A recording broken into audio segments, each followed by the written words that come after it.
Lolth, the Spider Queen, is the evil goddess of deceit, shadows, and spiders.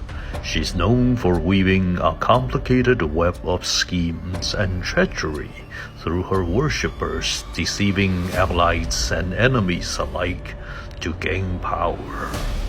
In the icons and idols of Dark Elf society, she's depicted as a darkly alluring woman of dark purple skin and silver hair, with a lower body of a terrifying monstrous spider.